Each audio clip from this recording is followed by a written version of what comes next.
Well, welcome back to Pitchside here at the Stadium of Light. We got a great game this afternoon, and Sunderland coming through from behind once again, 2-1 victors.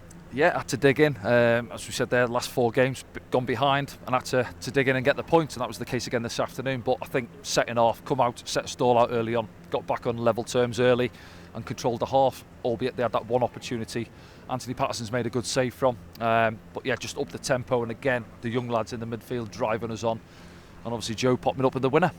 Let's look through the highlights from the game then. It wasn't a great start in terms of Sunderland going in down at the break, Danny, on this occasion again. But they responded again in the second half, but they've got to do something about these first half performances. Yeah, I mean, if you're looking at it, if you want to break it down, possession, yeah, we had a lot of possession out there, didn't we? But again, it's what you're doing with it. And, you know, how many saves has Angus Gunn had to make in that first half? Well, 0, I think, is the answer. So, yeah, it's final third, midfield, final third. What are we doing? We're not creating enough in that first half. And then obviously they're looking at counter-attacking opportunities like that one there. Hernandez just straight offside. And they had this opportunity, you see, so they're not having any possession, but it's what you do with it when you get it, and they almost put themselves in front there. Good save from Anthony Patterson. He's had to make 2 saves this afternoon. You know, again, perhaps he wasn't great with his feet, Anthony Patterson, but what he has done, he's made 2 wonderful saves to keep us in it. That one there to keep it at 0-0, and then obviously the one setting off, which almost made it 2-2. But here's the goal now. You know, we switch off from the corner, we're static, nobody goes to win that first one, nobody's competing, it drops down. Slimani has one go at it. I think Patterson makes a save, and then, you know, he's looking for somebody to try and help us out to clear it for him, but it falls back to Slimani and he smashes it back home, and then thinking, oh no, here we go, and Norwich are in front, and then we're getting the scores at half time. We're behind, Leeds are in front, Burnley are in front, and you're thinking it's not going to be our day. But again, once again, credit to the boys, they've sort of put it behind them, come out second half and had a good go and managed to get the points. As you said before the game as well, Norwich are one of those sides who expect to be there or thereabouts. Of course, they got to the playoffs last season and they were beaten ultimately by, I think it was Leeds, wasn't it, in the end.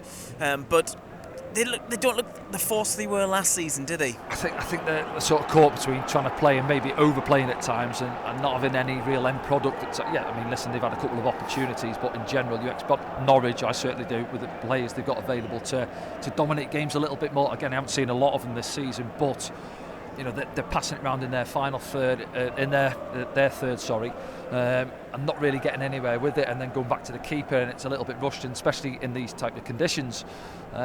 But from ourselves, you can see then we got after them a little bit more. Started that setting off, we pressed them, we got the early goal. You could hear the crowd getting behind the boys, and then they've got to come out. They made changes. They bring Barnes on up top. Tried to lump it a little bit longer. Didn't really get too much joy from the changes, really, did they? Albeit that one opportunity. What did you think of the switch around the manager did? Yeah, about interesting. And I mean, obviously they're both still left-footed, so you know sometimes you're saying switching your wingers if you've got inverted wingers and you switch it to go more natural with deliveries into the box, if you like. But no, they had a little spell, didn't they? Patchy went over on the left, and then Meander, and then they swapped again, setting off. But looking at the goal here now, just having a quick look at it. Luke's put the ball in.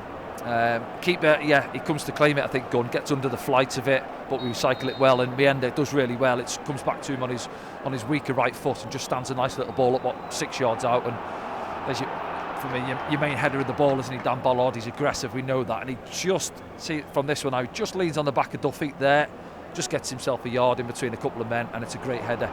And as I said, got an important goal last week for us down at Swansea to get us back into that one, and he's done the same again this afternoon. And there's that opportunity, isn't there? Yeah. This is the one with Wilson. Is it up? Yeah, there he goes. I think, you know, the angle gets closed down, doesn't it? Well, he's the one you're thinking. He's the one you want. Look, good touch out of his feet, and then another good touch there. So he's gaining yard, and just there, see, 2-3 touches where he's almost got to put the brakes on and wait for it. And credit to Stacey, you see him there. Doesn't give it up, gets back at him, and just leans into him and does enough, doesn't he? Puts him off a little bit, and he blazes it over. Second yellow for Cordoba. Yeah, listen, it's probably harsh, but once the referee gives the free kick, he looks away and maybe he sees him go down. But look now, I don't think there's a lot of contact, to be honest. It goes into Chris Metman. Chris Metman, why not? You make the most of it. But anyway, he's off, isn't he? We didn't think there was going to be 11v11 at the final whistle, and that was the case. But here's the winning goal now. Another free kick, isn't it? Ball in. Trey Hume with this one. Into there. I think Dan Ballard competes, drops down. They're appealing. There's a man in the middle. It might be Nunes, I'm not sure. We'll get the out. I've looked at it from this angle now. So the ball comes in as Dennis Yeah, no, I think he is on. Yeah, he just steps. He's the one closest to the penalty spot. Actually, he's a little bit deeper than his teammates. They do appeal at Norwich, but he's not offside, and it's great composure from Job, as we said. That cut back. Yeah, just chops him, doesn't he? Sits him down. Stacey gambles, and I've been in that position there. If he gets a great blocking, people say, good defending, last-ditch defending. But just look a little bit silly, don't you, when you're flying, and then obviously he sends you the wrong way, and then he chops back in. Good composure, as we say, and then just fizzes it into that far corner, into the inside side netting. And you see the smile on his face and what it meant, really, and that's the difference, and that's got us the 3 points. Nevertheless, it was a nervous watch after that, wasn't it? Yeah, we caused our own problems. We put ourselves in a little bit of pressure. Sometimes when the conditions, it's swirling, even at pitch level on a day like today. Sometimes just do the basics better. And I think we overplayed ourselves a little bit. And that one there, again, I said with Dan Bollard. Yeah, it was. But Norwich were pressing us, and you've got to sense it.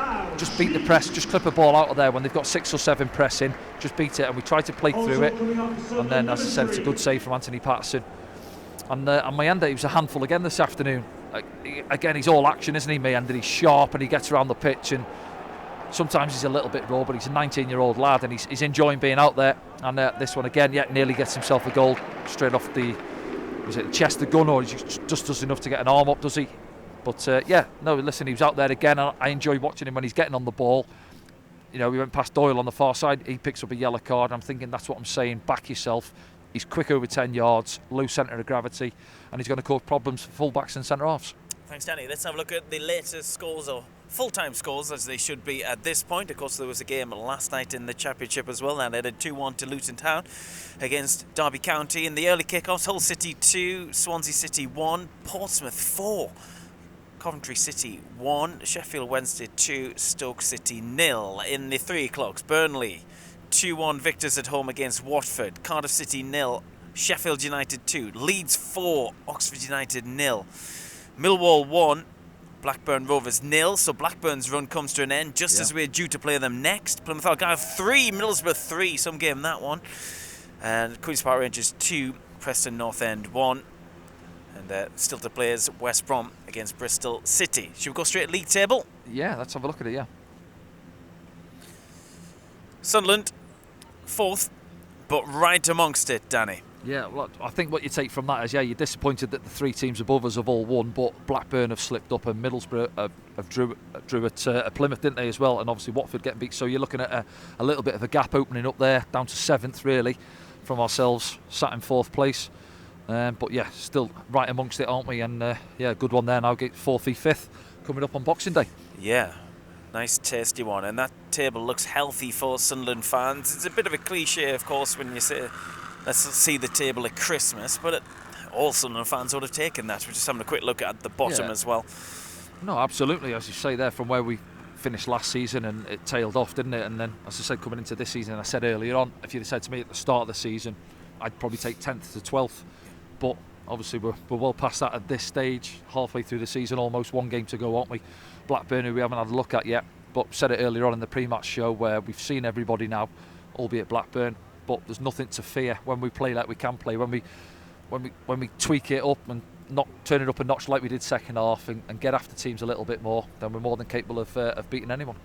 Okay, let's have a look at what you've been saying around the world on the hashtags next here on SAFC Live. Oh, it's a nice picture of a little baby. Happy Christmas from the North American Sunderland Association and our newest member. Look at that. Lovely stuff. I'm assuming it's the baby, not the dog. And the next one is from Brian. It says, why do you think we always seem to start our games slowly and grow into the game? Do you think it's because of the age of the players or tiredness? Well, we'll take Brian's point in a second, but you had a good stat about this, particularly at home. Well, I did, and obviously Brian wasn't watching, was he? Because, as I said earlier on, we've actually, first 30 minutes of games, you look at goal difference, we were +8 prior to today. Scored a lot of goals in the first half an hour of games.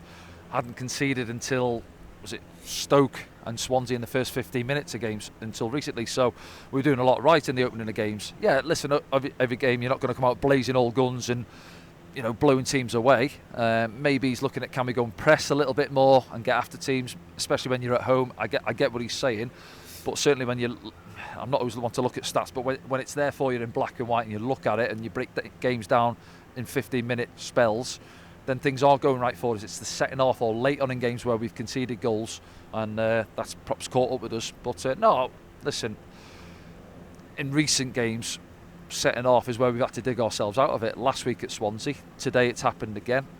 Stoke, we went behind after 6 minutes or so. So yeah, it's going to throughout the course of the season, and where we're at so far, I'd say first half hasn't been a concern for myself. What I would say is I'd like to see Isidore getting back amongst the goals. I said it pre-match where he's had opportunities in recent weeks and he hasn't taken them. Today he's had that one, hasn't he? It's a half chance, isn't it? Because he's nicked it on the halfway line and had to run about 60 yards and it just got stuck under his feet slightly. But no, I wouldn't say we've started games sluggishly throughout the course of the season so far. Not for me anyway. Okay, let's see where Sunderland go next, and it's the day after Santa Claus is in town. Boxing Day. Half of Sunderland are going down for this one to Ewood Park. Blackburn Rovers, they were on a great run until today. They've been beaten, so hopefully Sunderland can keep that up as well on Boxing Day. 3 p.m. kickoff for that one means we'll be on air from 2:15 here on SAFC Live. Well, that's it for the final game before Christmas. I'm sure myself and Danny would like to wish you all a very Merry Christmas to everyone watching Sunderland around the world, wherever you may be. We'll see you soon.